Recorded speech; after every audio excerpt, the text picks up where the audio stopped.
Nous allons voir dans ce didacticiel comment choisir une pompe et trouver son point de fonctionnement en fonction d'un réseau. Ce didacticiel suppose que vous savez déjà créer un réseau en calculant les pertes de charge régulières, les pertes de charge singulières de chacun de ces éléments.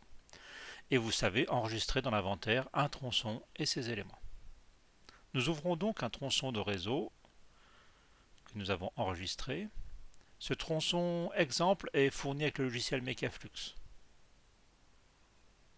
Dans cet inventaire, nous avons plusieurs éléments qui forment notre réseau. Chacun de ces éléments est calculé en fonction du même débit. Donc là, on avait un débit par exemple de 3,38 m3. Nous voulons maintenant tester ce réseau avec d'autres débits. Nous allons utiliser pour cela l'analyse graphique de ce réseau.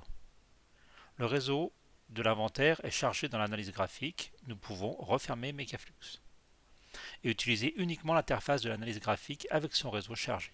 On va lancer une analyse graphique du réseau pour observer comment la perte de charge évolue en fonction du débit.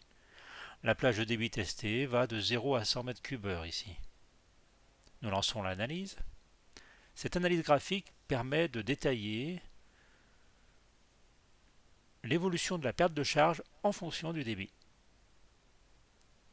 Sur chaque élément, cela permet de détecter par exemple si un élément génère des pertes de charge plus importantes que les autres.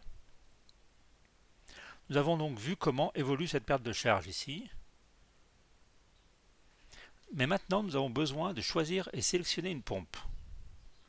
Dans cette interface, nous disposons d'un éditeur de matériel qui nous permet de saisir une pompe et ses performances et de l'enregistrer dans notre base de données. Ici, nous avons quelques pompes préenregistrées. En sélectionnant cette pompe-là, nous observons directement son point de fonctionnement qui est de 39 m3 avec une pression de 26 mètres de colonne d'eau. Nous pouvons lancer l'analyse graphique détaillée pour visualiser le point de fonctionnement à l'intersection de la courbe de pompe et de la charge de réseau.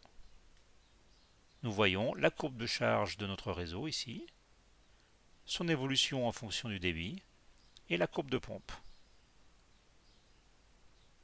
Le point de croisement nous donne le point de fonctionnement de cette pompe avec ce réseau. On peut estimer que ce réseau fonctionnera avec cette pompe à 39 m3 avec une pression de 26,2 mètres de colonne d'eau, soit 2,6 bars environ.